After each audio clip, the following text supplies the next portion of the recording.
Professor Mike is a tolerant teacher.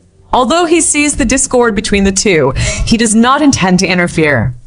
The noise among children is childish and ridiculous in the eyes of the elderly. He actually had no hope that Luo Wei could answer this question. After all, this question was indeed difficult for them, and it was only normal that they couldn't answer it. Luo Wei, are you willing to answer this question? Professor Mike was already prepared to be rejected. Luo Wei had already calculated the answer in her head and stood up when he heard him ask. The answer is the product of the square root of 3 minus 1 multiplied by the square root of 6, which is approximately equal to 1.8 inches. If you don't want to, don't do it. Wait a minute. Professor Mike's eyes were glaring. Tell me again, what's your answer? Wei Na almost laughed out loud. Ha ha ha, what is the prescription of 3? This is also called the answer. Professor Mike was definitely going to be angry because he didn't know arithmetic and still answered randomly. She looked at Luo Wei with pity. Luo Wei's attention was not on Vina at all. She answered Mike seriously. My answer is the product of the square root of 3 minus 1 multiplied by the square root of 6, which is about 1.8 inches. To be honest, she didn't know what to do because she didn't know how far mathematics in this world had developed. However, there were radical numbers in Europe in the Middle Ages, but the pronunciation was different in different regions. The most common reading was the square root of a certain number, and she used this reading to replace the radical 3. Professor Mike's eyes became brighter and brighter. Can you calculate square roots and trigonometric numbers? It seemed that her answer was correct. Luo Wei breathed a sigh of relief and said humbly, I'm lucky enough to have learned a little bit, and I haven't forgotten it yet. My child, you are so humble. Professor Mike praised. I have taught many students, but most of them can't understand and can only draw pictures rigidly. Luo Wei couldn't answer this, so she kept smiling. The more Professor Mike looked at her, the more satisfied he became. Good boy, sit down. He looked at the others again. Luo Wei's answer is correct. Has anyone figured it out? Wei Na looked incredulous. Why did Luo Wei know the answer? She didn't even write it. She refused to give up. Professor, don't you ask Luo Wei how she calculated it? I didn't even see her using a sand table to calculate it. Hearing what she said, the students in the class craned their necks to look at Luo Wei's sand table. It's really not true. Did Luo Wei do mental arithmetic? That's amazing! Luo Wei must be a genius. As expected of a young lady from a noble family, Vina's teeth were about to break. She wanted them to question her, not praise her. Professor Mike glanced at Vina disappointedly and called out to Luo Wei. Good boy, can you tell us your ideas for solving the problem? Luo Wei nodded with a calm expression. To put the 6-pointed star into a square and calculate the length of the largest line segment, it is actually to find the largest equilateral hexagon in the square. First, find the longest diagonal of the hexagram and align one of the diagonals with the diagonal of the square. At this time, the side where the hexagram intersects with the diagonal of the square forms an angle of 15 degrees with the side of the square. Calculate the side lengths of the regular hexagon based on the ratio of trigonometric numbers. That is, the distance from the center point of the hexagram to the 6 corners. Half of this distance divided by the square root of 3 and then multiplied by the second, or directly divided by the square root of 3, will give you the length of the line segment of the reduced hexagram.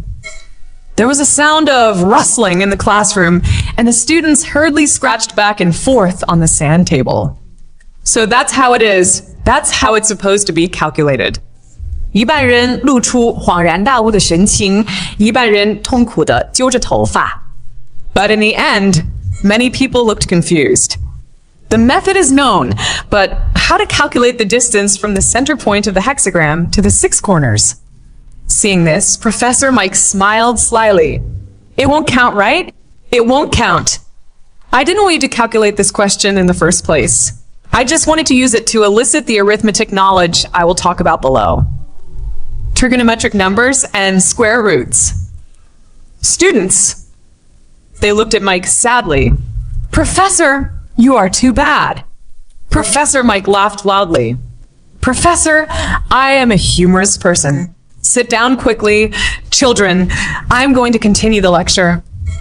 The student sat upright, picked up small wooden sticks, and looked at the board seriously. Wayne also sat down gloomily. She didn't understand. Luo Wei was obviously a commoner. Why did he know so many things?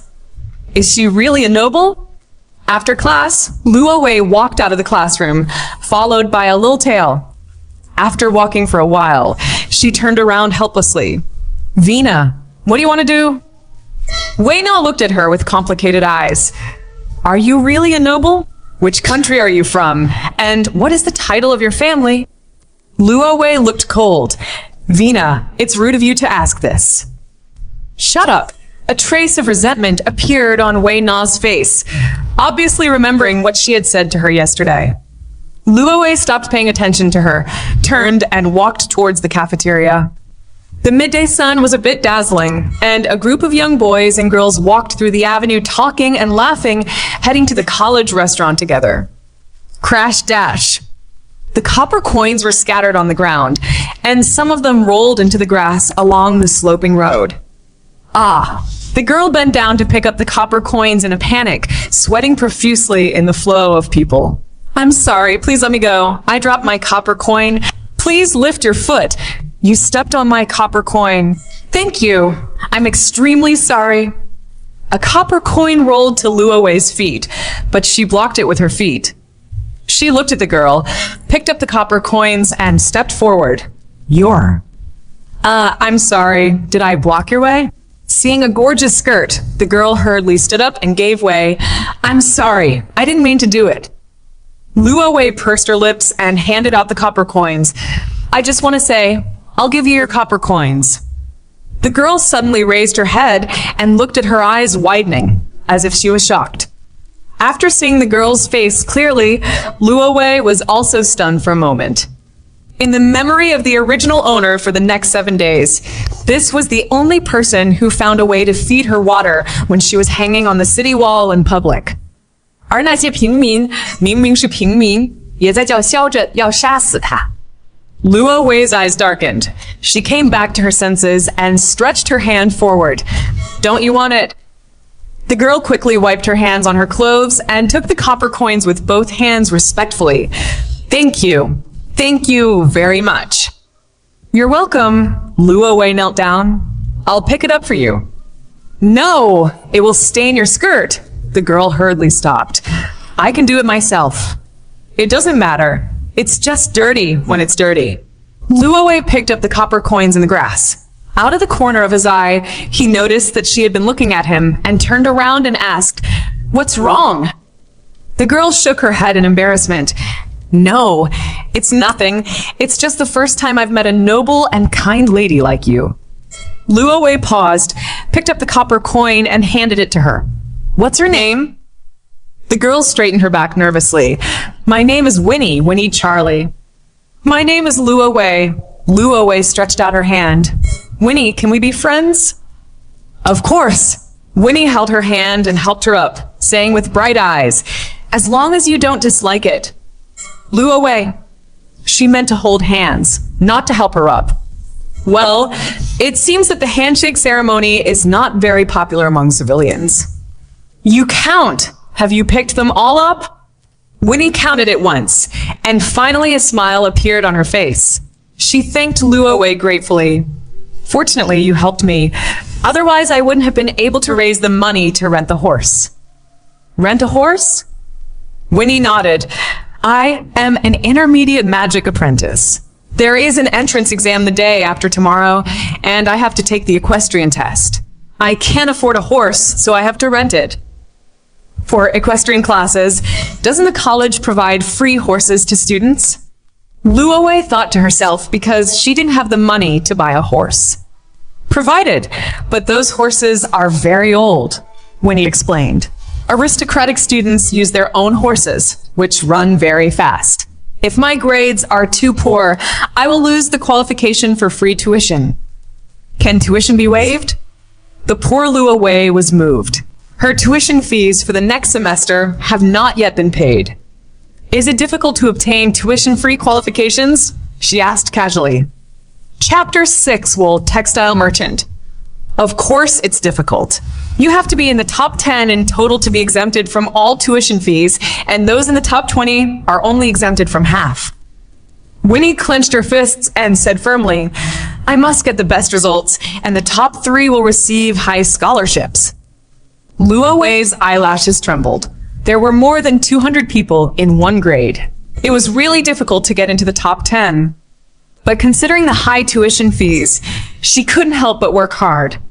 Surya has opened a total of 7 courses, namely Potion, Magic Pattern Class, Magic Spells, Alchemy, Astrology, Swordsmanship, and Equestrianism, and only 1 class is taught a day. She had already taken the Potions and Magic Pattern classes once, and they were not too difficult. And after seeing the scientific nature of the Magic Pattern class, Luo Wei had automatically translated the names of each subject in her mind. Pharmacy is a biology class. Magic Pattern class is a mathematics class. Magic spells should be some kind of foreign language, and alchemy is chemistry. Astrology is ancient astronomy, so it belongs in physics class. The last 2 subjects, fencing is a physical education class, and equestrian is a driving class, but they're not driving cars, and the school does not issue driver's licenses to students. Mathematics, foreign languages, physics, and chemistry, and physical education. This school is seriously biased towards science. It can be seen that it is a science college. But it just so happened that she was a science student in her previous life. Apart from swordsmanship and equestrianism, it was not difficult to get high marks in the remaining classes. But in this case, she must sell the fine wool weaving formula as soon as possible.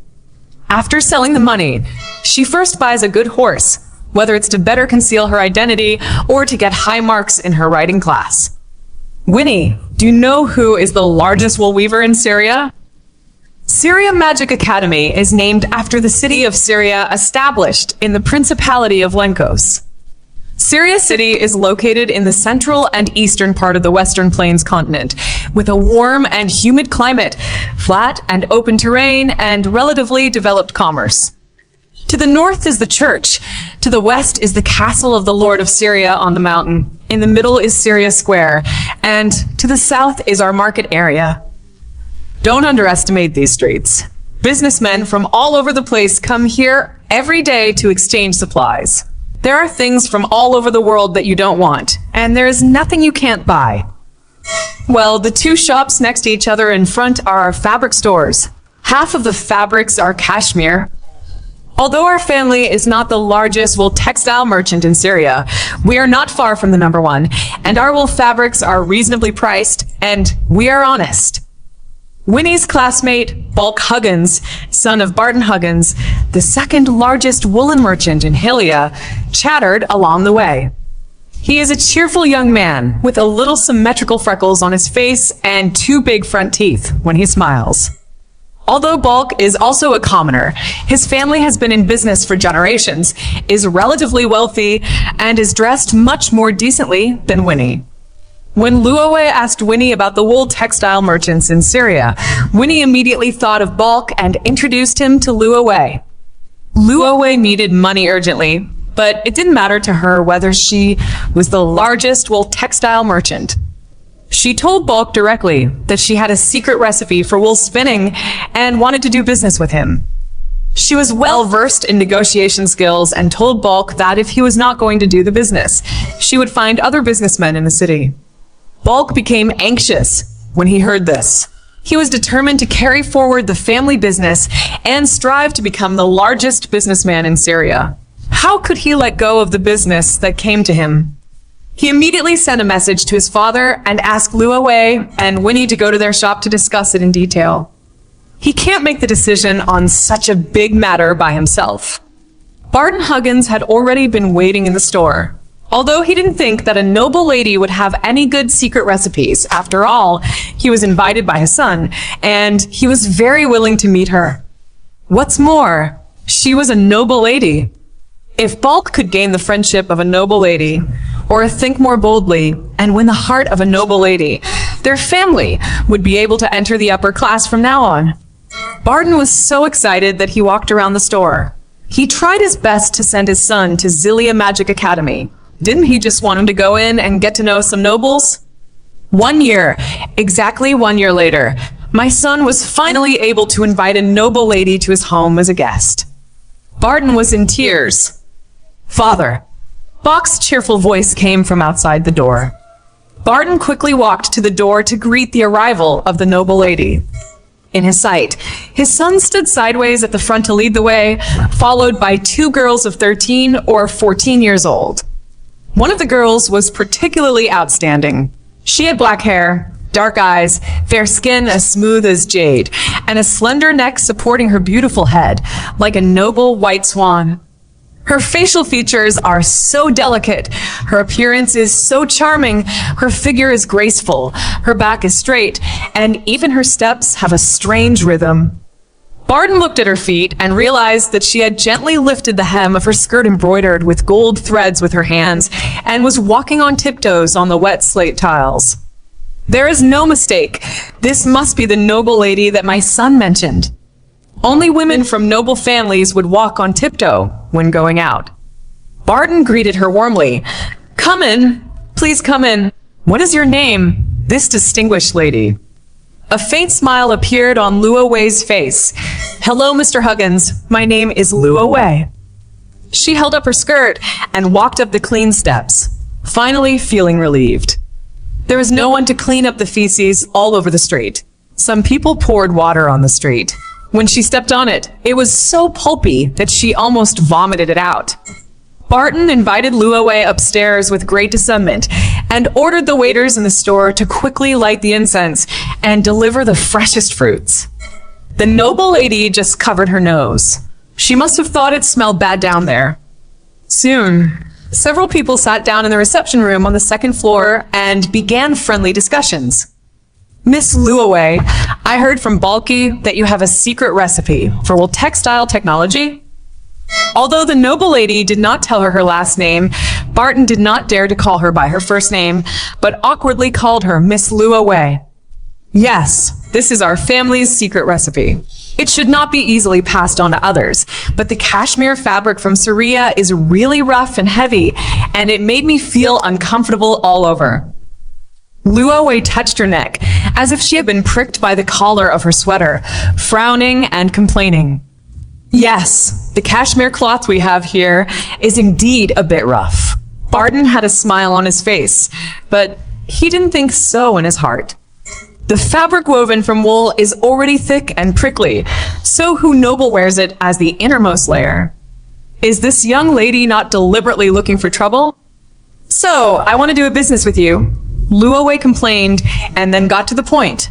"You use the secret recipe I gave you to weave cashmere fabric that satisfies me and make it into ready-made clothes for me. I will pay you a generous reward." "This." Barton hesitated. "How much cashmere cloth do you need to make?" It would not be a cost-effective business to open a production line for her alone. 1 cashmere sweater a day would require about 50 pieces of cloth. "One is." 40 feet requires 15 pounds of cashmere. Luo Wei raised her chin. "I can pay you a deposit of 100 gold coins, and I'll pay you 10 silver coins for each cashmere sweater I make." She had learned in advance that the current average price of cashmere sweaters was only 60 copper coins. The price she offered was more than 10 times higher, and Barton would definitely be tempted. Chapter 7 this is called A White Wolf with Empty Gloves. In addition, I also need some cashmere shawls and cashmere coats. The shawls cost 2 gold coins each, and the coat costs 7 gold coins. Let's make 20 shawls first, and 10 coats too. Barton counted the price quickly with his fingers. 1 piece of cloth cost 15 pounds of cashmere, and 50 pieces was nearly 800 pounds. Cashmere was cheap, and 800 pounds only cost 50 silver coins. A cashmere sweater costs 10 silver coins, 1 piece a day, which is 100 gold coins in 3 years. Adding the shawl and coat, it is already more than 200 gold coins. After excluding the cost, he can make a net profit of 200 gold coins, which is 2 million copper coins. 2 million. 2 million is enough for him to buy 4 large houses with gardens in King Correns. Barton calculated with trepidation, knowing that his shop's current net income per year was only 20 gold coins, and the workers' daily wages were only 70 copper coins. This is simply an astronomical figure. One business can make 10 years of money. Barton's breathing became heavier, and he couldn't believe his ears. Miss Luaway, are you telling the truth? Are you really going to pay us this price? If the price is high, he can make it even if her secret recipe is crappy. I always tell the truth, Luaway leaned back. However, I still have 2 requests.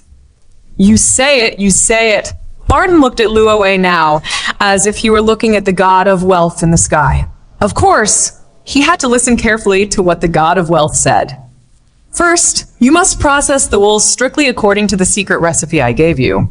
If you cannot do this, our cooperation will be terminated. Second, the price I gave is a buyout price. The cashmere sweaters produced can only be sold to me. You cannot sell it to others, and you cannot leak my secret recipe, even if I leave Saria in the future. As soon as Luaway arrived at the negotiating table, her aura was particularly amazing, giving people a strong sense of oppression. The cold light in her eyes forced Barton to breathe. Of course, of course. Barton wiped the sweat from his forehead, thinking that the nobles were different.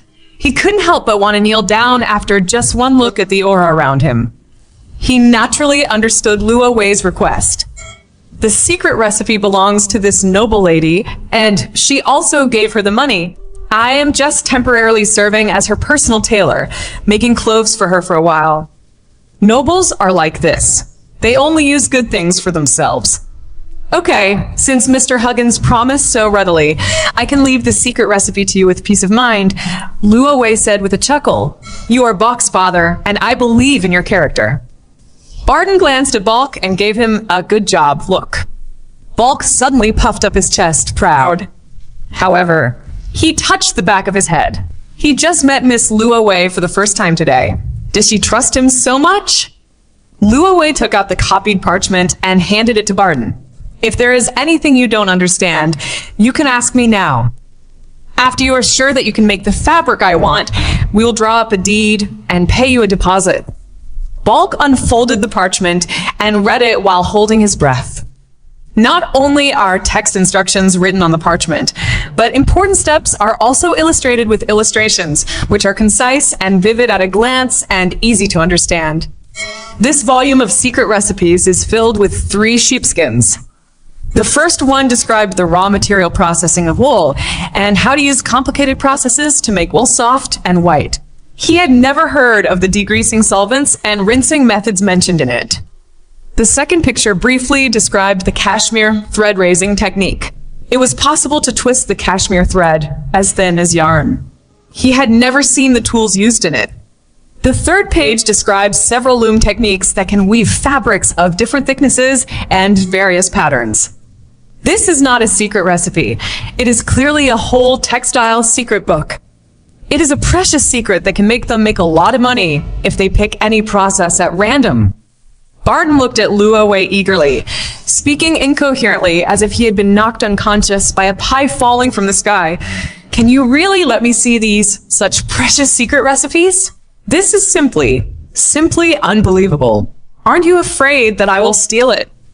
Luaway leaned on the chair with her chin in her hands, showing a lack of interest. To me, it's just a few pieces of paper. Besides, there are only some simple things written on it. Even if it is really lost, it will not cause any loss to me.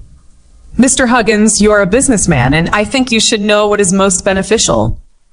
Barton nodded heavily. Don't worry, Huggins' store will never let you down. Luaway showed a friendly smile. Mr. Huggins is a person worth trusting. She straightened her skirt and stood up. It's getting late. Please contact me after you make the fabric sample. Okay, I will make it as quickly as possible. Barton quickly stood up and sent them downstairs. Then I'll wait for the good news. Goodbye, Mr. Huggins. Luaway and Winnie left together, and Balk stayed at home. Father, why do you think Miss Luaway wants us to make clothes for her? Bulk said doubtfully, "Can't she just ask the servant at home to send it over?" "What do you know?" Barton scolded. "How could someone as noble as Miss Lovey use piles of old fabrics? She has to change clothes every day. Does the servant at home have to come and deliver her clothes every day? If her territory is thousands of miles away from here, how much manpower and material resources will it cost to deliver clothes once? I just come from a noble family, and I'm not a fool." Bulk was trained so hard that he couldn't even lift his head.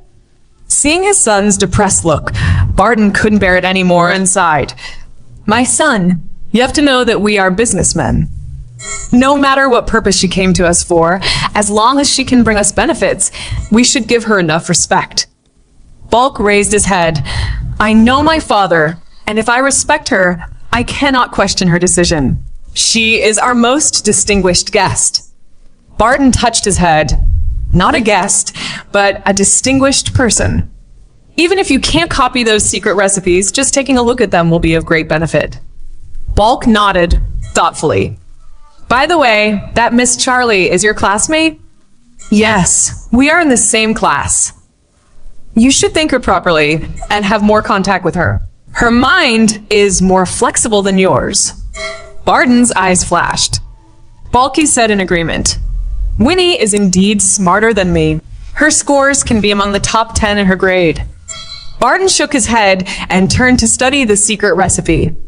It's night, and the full moon is high. Luo Wei lay on the bed, tossing and turning, unable to fall asleep. She has given away the wool textile technology. Although she cannot make an improved machine in a short time, a sample of wool fabric can be made using the existing tools and manpower. If Huggins' shop works overnight, it can weave a palm-sized piece of fabric in 3 days, just in time for the equestrian class. But she wasn't sure whether the other party would go in the direction she expected. If Barton wasn't moved after seeing the quality of the raw fabric, she wouldn't be able to continue the scene. Not to mention that she couldn't come up with a cent of the 100 gold coins deposit, and even if she could come up with it, she wouldn't give it. She is there to make money, not to make money. It depends on whether Barton is on the road or not. Luo Wei's mind flashed through the scenes that happened today, the answers in the magic pattern class, the conversation with Athena, getting to know Winnie and Bulk, discussing business with the fabric merchant Barton. She suddenly realized that she had made a mistake. That is, her attitude towards people today was too arrogant.